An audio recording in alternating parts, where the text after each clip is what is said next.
ಹೇಳಿ ವಿರಾಟ್, ಏನ್ problem? Doctor, ಇವ್ರು ನಮ್ಮ ಅಣ್ಣ. ನಾನು ನಿಮ್ಗಾಗ್ಲೇ ಹೇಳಿದಾಗೆ ಇವ್ರ ಮೆಂಟಲ್ ಸ್ಟೇಟಸ್ ಸರಿ ಇಲ್ಲ. ಇವ್ರ ಮದ್ವೆ ಆಗೋ ಹುಡುಗಿ ಆಕ್ಸಿಡೆಂಟಲ್ ತೀರ್ಕೊಂಡ್ರು. ಆವಾಗಿಂದ ಇವ್ರು ಇದೇ ತರ ಇದ್ದಾರೆ. ಓಕೆ ವಿರಾಟ್, ನೀನ್ ನನ್ನನ್ನ ಭವಾನಿ ಹತ್ರ ಕರ್ಕೊಂಡು ಹೋಗ್ತೀನಿ ಅಂತ ಹೇಳಿ ಇಲ್ಲಿಗೆ ಯಾಕೆ ಕರ್ಕೊಂಡು ಬಂದಿದ್ಯಾ? ಇವ್ರು ಯಾರು? ಅಣ್ಣ ಸುಮ್ಮನೆ ಇರ್ತೀಯಾ? ಸರಿ, ನಿನ್ನ ಆಮೇಲೆ ಭವಾನಿ ಹತ್ರ ಕರ್ಕೊಂಡು ಹೋಗ್ತೀನಿ, ಆಯ್ತಾ? ಹೀಗೆ ಡಾಕ್ಟರ್ 24 ಗಂಟೆನೂ ಭವಾನಿ ಭವಾನಿ ಅಂತ ಹೇಳ್ತಾ ಇರ್ತಾರೆ. ಅಲ್ಲಿದ್ದಾಳೆ ಇಲ್ಲಿದ್ದಾಳೆ ಅಂತ ಓಡಾಡೋದ್ ಬೇರೆ ಮಾಡ್ತಾನೆ. ಈಗಂತೂ ಡ್ರಿಂಕ್ಸ್ ಮಾಡ್ಕೊಂಡೇ ಇರ್ತಾನೆ ಡಾಕ್ಟರ್. ಇವನು ಡ್ರಿಂಕ್ಸ್ ಮಾಡಿಲ್ಲ ಅಂದ್ರೆ ಇವನ್ನ ಕಂಟ್ರೋಲ್ ಮಾಡೋದು ದೊಡ್ಡ ಸಾಹಸ ಅನ್ಸುತ್ತೆ ನಮ್ಗೆ. ವಿರಾಟ್, ಭವಾನಿ ಇರೋ ಕಡೆ ಹೋಗೋಣ ಬಾ. ಅಣ್ಣ ಸುಮ್ನೆ ಕೂತ್ಕೋತೀಯಾ? ಕೂತ್ಕೋ ಅಣ್ಣ. ನೀನ್ ಬರೀ ಸುಳ್ಳು ಹೇಳ್ತೀಯ. ನೀನ್ ಕೆಟ್ಟವನು, ನಾನ್ ನಿನ್ನ ಹತ್ರ ಮಾತಾಡಲ್ಲ. ನೀನ್ ಎಲ್ಲಿ ಕರ್ಕೊಂಡ್ ಬಂದಿದ್ಯಾ ಏನೋ? ಕೆಲವೊಮ್ಮೆ ಅಳ್ತಾನೆ, ಕೆಲವೊಮ್ಮೆ ಎಲ್ಲಿದ್ದೀನಿ ಏನ್ ಮಾಡ್ತಿದ್ದೀನಿ ಅಂತ ಮರ್ತ್ ಹೋಗ್ತಾನೆ ಡಾಕ್ಟರ್. ಇಂಥ ಕೇಸ್ಗಳೇ ಹೀಗೆ ವಿರಾಟ್. ಬುದ್ಧಿ ಸ್ಥಿರವಾಗಿಲ್ಲ ಅಂದ್ರೆ ಹೀಗೆ ಏನ್ ಆಗ್ತಿದೆ ಅನ್ನೋದೇ ಮನುಷ್ಯನ್ ಬುದ್ಧಿ ಗೊತ್ತಾಗಲ್ಲ. ಬಟ್ ಡಾಕ್ಟರ್, ಅಣ್ಣ ತುಂಬಾ ಸ್ಟ್ರಾಂಗ್. ಅವನ್ಗೆ ಒಂದೇ ಒಂದ್ ಇನ್ಸಿಡೆಂಟ್ ಇಂದ ಹೀಗಾಗಿದೆ ಅಂದ್ರೆ ನಮ್ಗೆಲ್ಲ ತುಂಬಾ ಶಾಕ್ ಆಗಿದೆ. ವಿರಾಟ್, ಮನುಷ್ಯನ್ ಎಬಿಲಿಟಿ, ಭಾವನಾತ್ಮಕ ಸ್ಥಿತಿ, ಯೋಚನೆಗಳ ಬಗ್ಗೆ ನಾವು ಜಡ್ಜ್ ಮಾಡಕ್ಕಾಗಲ್ಲ. ನಿಮ್ಗೆ ನಿಮ್ಮ ಅಣ್ಣನ ವಿಷಯ ತುಂಬಾ ಸೀರಿಯಸ್ ಅಂತ ಫೀಲ್ ಆಗುತ್ತೆ. ಅದೇ ಬೇರೆ ಯಾರಿಗೋ ಇದು ಮ್ಯಾಟರ್ ಅಂತ ಅನ್ಸಲ್ಲ. ಯಾಕಂದ್ರೆ ನಿಮ್ಮ ಅಣ್ಣನ ಜೊತೆ ಅವ್ರಿಗೆ ಯಾವುದೇ ರೀತಿಯ ಕನೆಕ್ಷನ್ ಇರಲ್ಲ ಅಲ್ವಾ, ಅದಕ್ಕೆ. ಹಾ ಡಾಕ್ಟರ್, ಈಗ ಅಣ್ಣ ಸರಿ ಹೋಗ್ಬೇಕಂದ್ರೆ ಏನ್ ಮಾಡ್ಬೇಕು? ವಿರಾಟ್, ನಾವ್ ಇವ್ರನ್ನ ಅಬ್ಸರ್ವೇಷನ್ ಮಾಡ್ಬೇಕಾಗತ್ತೆ. ಇದು ಶಾಕ್ ಇಂದ ಆಗಿರೋದು. ಇವ್ರನ್ನ ಅಡ್ಮಿಟ್ ಮಾಡಿ ನಾವು ಟ್ರೀಟ್ಮೆಂಟ್ ಕೊಡ್ತೀವಿ. ಹೌದಾ ಡಾಕ್ಟರ್? ಅಡ್ಮಿಟ್ ಮಾಡ್ಲೇಬೇಕಾಗತ್ತಾ? ಹೌದು ವಿರಾಟ್, ಇಲ್ಲ ಅಂದ್ರೆ ಇಂಥ ಮಾನಸಿಕ ಕಾಯಿಲೆಗಳು ವಾಸಿ ಆಗಲ್ಲ. ದೈಹಿಕವಾಗಿ ಏನಾದ್ರೂ ಆದ್ರೆ ಮೆಡಿಸಿನ್ಸು, ಆಯಿಂಟ್ಮೆಂಟು ಇದರಿಂದ ಏನಾದ್ರೂ ವಾಸಿ ಮಾಡ್ಬೋದು. ಆದ್ರೆ ಇದು ಹಾಗಲ್ಲ, ತುಂಬಾ ಕೇರ್ಫುಲ್ ಆಗಿ ಟ್ರೀಟ್ ಮಾಡ್ಬೇಕಾಗತ್ತೆ. ಈ ಟೈಮಲ್ಲಿ ಇವ್ರ ಮನ್ಸು, ಬಿಹೇವಿಯರು ಎಲ್ಲ ಮಕ್ಳ ತರನೇ ಇರುತ್ತೆ. Okay doctor, no problem. ಅಣ್ಣ ಮೊದ್ಲಿನಂಗಾದ್ರೆ ಅಷ್ಟೇ ಸಾಕು. ಖಂಡಿತ ನಾವು ಪ್ರಯತ್ನ ಮಾಡ್ತೀವಿ. ನಮ್ ಜೊತೆ ಪೇಷಂಟು, ಅವ್ರ ಮನೆಯವ್ರು ಎಲ್ಲರ ಸಹಕಾರನೂ ಬೇಕಾಗತ್ತೆ. ವಿರಾಟ್, ನನಗೆ ಭವಾನಿ ಬೇಕು, ಬಾ ಹೋಗೋಣ. ಭವಾನಿಯಲ್ಲಿ ನಿನಗೆ ಗೊತ್ತಾ ಭವಾನಿ ಎಲ್ಲಿದ್ದಾಳೆ ಅಂತ? ಅಣ್ಣ ಹಾಗೆಲ್ಲ ಮಾತಾಡಬಾರ್ದು, ಕೂತ್ಕೊಳ್ಳೋ. ಭವಾನಿಯಲ್ಲಿ ಭವಾನಿಯಲ್ಲಿ ಭವಾನಿ ಅನ್ನೋರು ವಾರ್ಡ್ ನಂಬರ್ 4 ಅಲ್ಲಿ ಇದ್ದಾರೆ. ಭವಾನಿ ವಾರ್ಡ್ ನಂಬರ್ 4ರಲ್ಲಿದ್ದಾಳಾ? ವಿರಾಟ್ ಬಾರೋ, ಭವಾನಿ ವಾರ್ಡ್ ನಂಬರ್ 4ರಲ್ಲಿದ್ದಾಳಂತೆ, ಬಾ ಹೋಗೋಣ.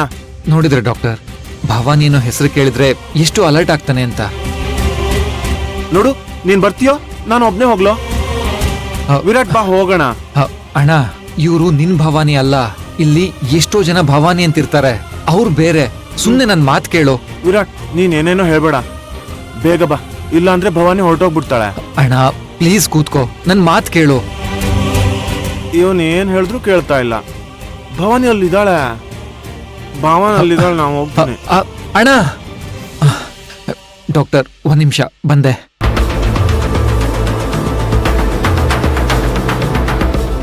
ಅಣ್ಣ, ವಾರ್ಡ್ ನಂಬರ್ 4 ಎಲ್ಲಿದೆ? ಇಲ್ಲಿ 4 ವಾರ್ಡ್ ನಂಬರ್ 4 ಎಲ್ಲಿದೆ? ಆ ಕಡೆ ಹೋಗಿ. ಹಾ, ವಾರ್ಡ್ ನಂಬರ್ 4 ಅಲ್ಲಿ ಸಿಗ್ತಾಳೆ. ಅಣ್ಣ ಅಣ್ಣ, 2 ಆಯ್ತು. ಹಾ, 3 ಆಯ್ತು. 1 ಆಯ್ತು, 2 ಆಯ್ತು, 3 ಆಯ್ತು, 4.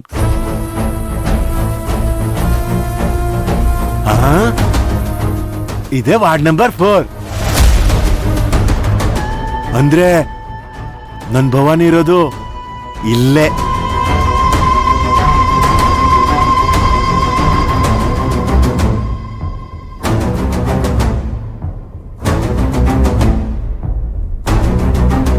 ಭವಾನಿ, ನಾನಿವತ್ತು ನಿನ್ನನ್ನ ನೋಡ್ತೀನಿ.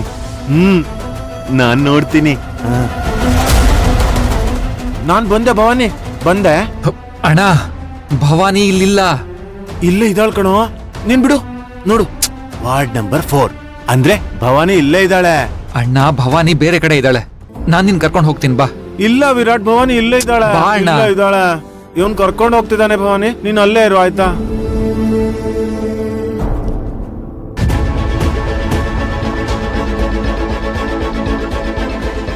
ಅಲ್ಲಿ ಯಾಕೆ ನಿಂತಿದ್ಯಾ? ಬಾ.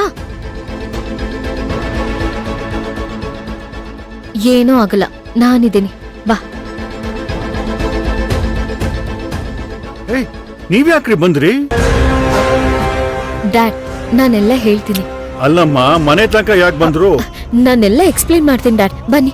ಇಲ್ಲಮ್ಮ, ಜಸ್ಟ್ ಲಿಸನ್ ಟು ಮೀ. ಬನ್ನಿ ಡ್ಯಾಡ್. ಅಲ್ಲಮ್ಮ, ಸಿಟ್.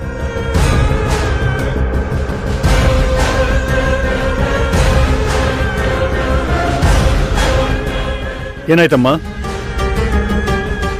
ತಿರ್ಗಾ ಇವ್ರೇನಾದ್ರು ತೊಂದರೆ ಮಾಡಿದ್ರ? ತೊಂದ್ರೆ ಅಲ್ಲ ಸರ್. ರಾಕೇಶ, ನನ್ ಸಿಂಧು ಅನ್ನೋ ವಿಚಾರ ರಾಕೇಶನ್ ಗೊತ್ತಾಯ್ತು.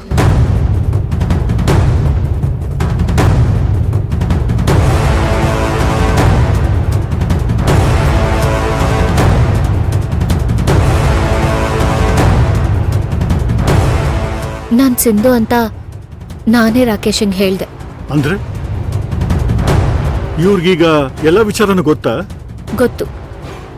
ನನ್ ಸಿಂಧು ಅನ್ನೋ ವಿಚಾರ ಇಷ್ಟ ದಿನ ನಮ್ 3 ಜನಕ್ಕೆ ಮಾತ್ರ ಗೊತ್ತಿತ್ತು. ಈಗ ರಾಕೇಶಂಗೂ ಗೊತ್ತಾಯ್ತು. ಯಾಕಮ್ಮ ಹೀಗ್ ಮಾಡ್ದೆ? ಸತ್ಯ ಇವತ್ತಲ್ದೇ ಇದ್ರು ಮುಂದೊಂದಿನ ಗೊತ್ತಾಗ್ಲೇಬೇಕಿತ್ತಲ್ವಾ? ಕೋಪ ಮಾಡ್ಕೊಂಬಿಡಿ ಸರ್, ನೀವು ನಮ್ ಪಾಲಿನ ದೇವ್ರು. ನಮ್ ಸಿಂಧುಗೆ ಮತ್ತೊಂದ್ ಜನ್ಮ ಕೊಟ್ಟಿದ್ದೀರಾ. ರಾಕೇಶ ತುಂಬಾ ಒಳ್ಳೆಯವನು. ಅದಕ್ಕೆ ನಾನು ಭೈರವಿ ಭೈರವಿ ಅಂತ ಎಷ್ಟು ಹೇಳಿದ್ರು ಕೂಡ ನನ್ ಸಿಂಧು ಅಂತ ನನ್ ಹಿಂದೆ ಬಿದ್ದಿದ್ದು. ರಾಕೇಶ, ನಾನ್ ಡ್ಯಾಡ್ ಹತ್ರನೂ ಕೂಡ ನಿನ್ ಬಗ್ಗೆ ಆಲ್ರೆಡಿ ಹೇಳಿದ್ದೀನಿ. ರಾಕೇಶ್, ನೀವು ನಮ್ಮನ್ನು ಕ್ಷಮಿಸ್ಬೇಕಪ್ಪ. ನೀವು ಪ್ರತಿ ಸಲ ಭೈರವಿನ ಸಿಂಧು ಸಿಂಧು ಅಂತ ಕರೆದಾಗ್ಲೆಲ್ಲ ನಿಮ್ಗೆ ಅವಳ ಮೇಲಿರೋ ಪ್ರೀತಿ ಕಾಳಜಿ ಎಲ್ಲ ಗೊತ್ತಾಯ್ತು. ಬಟ್ ಅನಿವಾರ್ಯ, ಸತ್ಯ ಹೇಳೋ ಸ್ಥಿತಿಯಲ್ಲಿ ನಾವಿರ್ಲಿಲ್ಲ. ಅಯ್ಯೋ ಪರವಾಗಿಲ್ಲ ಸರ್, ನಿಮ್ ಸುಳ್ಳಿನ ಹಿಂದೆ ಕೂಡ ಒಂದ್ ಒಳ್ಳೆ ಉದ್ದೇಶ ಇತ್ತಲ್ಲ, ಆ ಉದ್ದೇಶಕ್ಕೆ ನಾವು ತಲೆ ಬಾಗ್ಲೇಬೇಕು ಸರ್. Thank you. ನನ್ ಫ್ರೆಂಡ್ಗೆ ಒಂದ್ ಒಳ್ಳೆ ಬದುಕು ಕಟ್ಕೊಟ್ಟಿದ್ದೀರಾ. ನಿಮ್ಗೆ ಎಷ್ಟು ಥ್ಯಾಂಕ್ಸ್ ಹೇಳಿದ್ರು ಕಡಿಮೆನೆ ಸರ್. ಅಷ್ಟು ದೊಡ್ಡ ಮಾತೆಲ್ಲ ಆಡ್ಬೇಡಪ್ಪ. ಇದರಲ್ಲಿ ನನ್ನ ಸ್ವಾರ್ಥನೂ ಇದೆ. ಆ ಸ್ವಾರ್ಥದಲ್ಲೂ ಬೇರೆಯವ್ರ ಬಗ್ಗೆ ಒಳ್ಳೆ ಉದ್ದೇಶ ಇದೆಯಲ್ಲ, ಆ ಗುಣ ಎಲ್ರಿಗೂ ಬರಲ್ಲ ಸರ್. ಒಂದ್ ವೇಳೆ ಸಿಂಧು ನಿಮ್ಗಲ್ದೆ ಬೇರೆ ಯಾರಿಗಾದ್ರೂ ಸಿಕ್ಕಿದಿದ್ರ ಅವಳು ನಿಂತ ಸ್ಥಾನದಲ್ಲಿ ನೋಡಕ್ ಸಾಧ್ಯನೇ ಇರ್ತಾ ಇರ್ಲಿಲ್ಲ ಸರ್. ಹೌದು ರಾಕಿ, ಇವ್ರನ್ನ ಜಾನು ನಾನು ದೇವ್ರು ಕೊಟ್ಟ ವರ ಅಂತ ಹೇಳಿದ್ರು ತಪ್ಪಾಗಲ್ಲ. ನೋ ಮಗಳೇ, ಪ್ರತಿಯೊಬ್ಬರ ಜೀವನದಲ್ಲೂ ನಮ್ಮ ಹಣೆ ಬಾರದಲ್ಲಿ ಏನ್ ಬರ್ದಿರುತ್ತೋ ಅದೇ ಆಗತ್ತೆ. ನಾವೆಲ್ಲ ಪಾತ್ರಗಳು ಅಷ್ಟೇ. ಸೂತ್ರಧಾರಿ ಮೇಲಿದ್ದಾನೆ, ಅವನು ಆಡಿಸ್ತಾನೆ, ನಾವು ಆಡ್ತೀವಿ. ಈಗಿನ ಕಾಲದಲ್ಲಿ ಗೊತ್ತಿಲ್ದೇದವ್ರಿಗೆ ಒಂದ್ ಗ್ಲಾಸ್ ನೀರ್ ಕೊಡೋದೇ ಕಷ್ಟ. ಅಂಥದ್ರಲ್ಲಿ ನೀವು ಅವಳಿಗೆ ಆಶ್ರಯ ಕೊಟ್ಟು ಮಗಳ ಸ್ಥಾನನೇ ಕೊಟ್ಟಿದ್ದೀರಾ. ಅಷ್ಟೇ ಅಲ್ಲ ರಾಕೇಶ, ಈಗ ಎಲ್ಲ ವ್ಯವಹಾರನೂ ಕೂಡ ನನ್ ಕೈಗೆ ಕೊಟ್ಟಿದ್ದಾರೆ. ಯು ಡಿಸರ್ವ್ ಇಟ್ ಮಗಳೇ. ಥ್ಯಾಂಕ್ಸ್. ನೀವು ತುಂಬಾ ಗ್ರೇಟ್ ಸರ್. ಎಲ್ರಲ್ಲೂ ಒಳ್ಳೆತನ ನೋಡೋ ನಿಮ್ ಗುಣ ಎಲ್ರಿಗೂ ಇದ್ದಿದ್ರೆ ದುಡ್ಡಿನ ದರ್ಪಕ್ಕೆ ದಬ್ಬಾಳಿಕೆಗೆ ಇವತ್ತಿನ ದಿನ ಎಷ್ಟೋ ಕುಟುಂಬಗಳು ಬೀದಿಗೆ ಬರ್ತಾ ಇರ್ಲಿಲ್ಲ ಸರ್. ಇಷ್ಟಕ್ಕೆಲ್ಲ ಕಾರಣ ನನ್ನ ಒಳ್ಳೆತನ ಮಾತ್ರ ಅಲ್ಲಪ್ಪ, ನಿಮ್ ಫ್ರೆಂಡ್ದು ಇದೆ. ಯಾರೋ 3ನೇ ವ್ಯಕ್ತಿಗೆ ಇಷ್ಟು ದೊಡ್ಡ ಸ್ಥಾನಮಾನಗಳು ಕೊಟ್ಟಿದ್ದೀರಲ್ಲ, ಒಂದು ಕ್ಷಣ ಕೂಡ ಇವಳ ಮೇಲೆ ನೆಗೆಟಿವ್ ಥಾಟ್ಸ್ ಬರ್ಲಿಲ್ವಾ ಸರ್? ಇವಳಿಂದ ಮುಂದೆ ಯಾವತ್ತಾದ್ರೂ ನಿಮಗ್ ತೊಂದರೆ ಬರ್ಬೋದು ಅಂತ ನಿಮ್ಗೆ ಅನ್ಸಿಲ್ವಾ ಸರ್? ಇಲ್ಲ ರಾಕೇಶ್, ಸಿಂಧುನ ನಾನು ಬ್ಲೈಂಡ್ ಆಗಿ ನಂಬಕ್ಕೆ ಬೇರೆ ಒಂದು ಕಾರಣನೇ ಇದೆ.